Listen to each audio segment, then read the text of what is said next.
Other orchestra teachers that are here tonight, of course, Mrs. Piscocho at Highland Elementary. Mr. Sanderson is the orchestra teacher at Charlotte Time. He was helping us get all these instruments tuned before the concert. He's helping out backstage for instrument repairs and last minute little things that come up. So we appreciate their help. Also to our teachers that are here this evening, our administrators from the elementary schools, thank you all for your support of our program. It really means a lot to us as well. I've seen several of you out there tonight. It's dark right now, I can't point you out, but I know you're there. All right, and also to our high school students on stage. There are a few suspiciously large 4th and 5th graders on stage. Those are actually high school students in disguise. So we mixed in one violin, one viola, one cello, and a drum set maybe.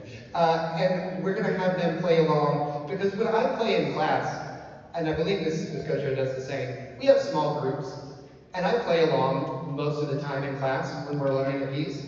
But when there's 12 kids and me, they can hear me okay. When there's 190 kids and me, maybe not so much. So I gave them somebody to listen to. Thank you to those high school students. Getting teenagers to come out for no reward to help out elementary students is pretty awesome. So those are some great kids. We appreciate it.